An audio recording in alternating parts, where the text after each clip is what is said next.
What's going on? Why I shut down my Airbnb business? I mean, look, don't get me wrong. It's a fantastic business. We did well. I had over 6 apartments here, right here in Brooklyn, New York City. And look, let me tell you about a quick story. So this was my second apartment. I had 3 bedrooms in a 6-unit building, whereby the landlord looked at my smile and said, "Nehemiah, you are going to be a fantastic tenant." I met him down in Williamsburg, Brooklyn, went to his office, paid him the check, and I had an apartment. Meanwhile, I had another vendetta. I was going to rent this apartment out by means of Airbnb. And let me tell you, I had that apartment for 2 years, and every single month we did consistently $3,000 to $4,000 in profit, and we did more during the holidays. It got up to like $5,000 to $6,000 of profit. Now, nonetheless, there was a booking that was booked inside this apartment. It was for a 1-room booking. The tenant or the guest was downstairs, and they could not get inside the lockbox. Because typically, I have like a lockbox there on the gate outside with the key inside the lockbox, and all they have to do is open the front door of the building, go up the steps, get into the apartment, and then they are inside the apartment. But this particular time, the guest could not open the lockbox for whatever reason. Now, let me tell you, at the same time, the owner of the building came to the building. For some reason, the owner never comes to the building, or at least he never comes when I'm there. He came to the building that day, and he was able to speak to the guest. And the guest told him that, "Oh, I'm trying to get into this apartment, and here's my booking number right here. And I'm looking to speak to a guy named Nehemiah. And I don't know how to get in here. I just called him. He said he'll be here in 5 minutes." Meanwhile, I'm on my way to the apartment to let the guest in. I only live 2 blocks away. Out of nowhere, the management calls me of the building, and he goes off. He said, "Nehemiah, I thought I told you not to have any Airbnb bookings inside this building. I was very explicit and clear about this from the first day you got into this apartment." I said, "Oh, really?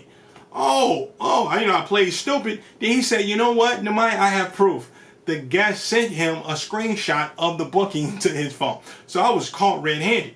So I didn't know what to do. I just told him, "You know what, my apologies."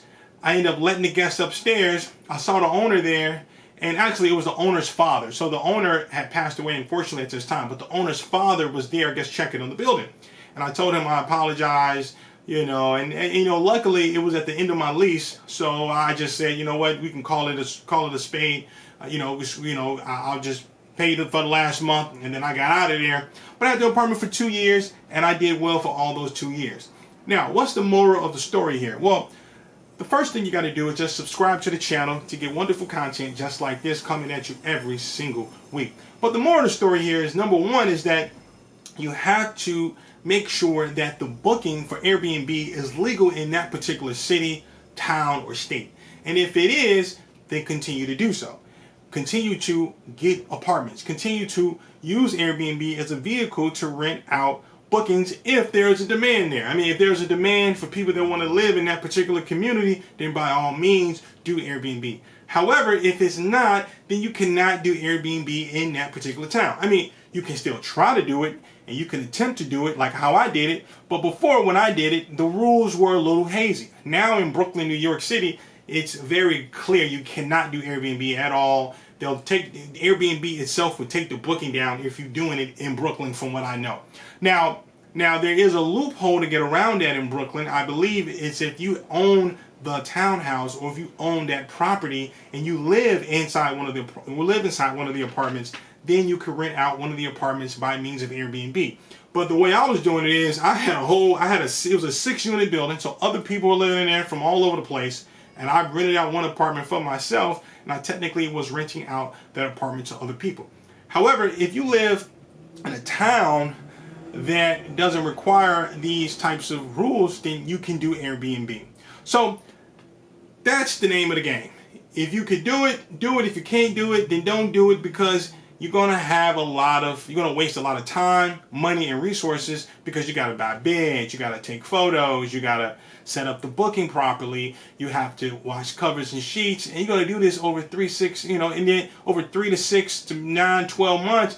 And if the owner finds out, you got to take everything out. It's a lot of time, so you don't really want to waste your time doing it. if you can't do it. The second thing is, if you can't do it in that particular state, then it may be good to do it in another state. For instance, I went to a showing to buy a house in Irvington, New Jersey, and the manager of the house told me that he had an Airbnb booking in Irvington, New Jersey, and it's completely legal. So that means that you can rent out a house and do Airbnb inside that house in Irvington, New Jersey. So for me, let's say if I wanted to do that, then I would go to Irvington, New Jersey, find a landlord, strike a lease with the landlord, and ultimately rent out that apartment doing Airbnb. So that's possible. So if you can't do it in your city, maybe there's another city that's nearby where you're living at that can do it. And the last thing is that there's no long-term upside to Airbnb in my estimation. Now, let's say if you have a way to do Airbnb in your particular city or state and you can do it, I would say do it. Get you 1 or 2 apartments, no more than 2.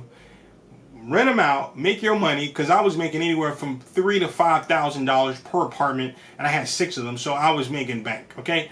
But if you want to do that and you can do it, just don't invest too much time in it, because I don't think that it has a long-term upside. I mean, the most you're going to make in Airbnb is, I guess it all depends on how many apartments you got, but it's not a business that is suitable long-term. Why? Because you have to negotiate with owners, and you have to negotiate to get the lease, and then you got to tell the owner you're doing Airbnb inside that apartment. No, you want to operate a business that has good long-term upside, and if it does not, you got to just do it minimally, or do it in small doses, but don't dedicate a lot of time and resources towards that, because you're not going to get rich doing it. You want to invest in businesses where you're going to get rich, where you can use your time most wisely. But at the end of the day, you got to pay your bills, you got to eat, you got to pay your rent, you want to go out. I get all that, so that's why Airbnb is a good business to do, to start off in, to make some good passive income. And on that note, check out my other video right here. Until the next time, take care of yourself. Peace.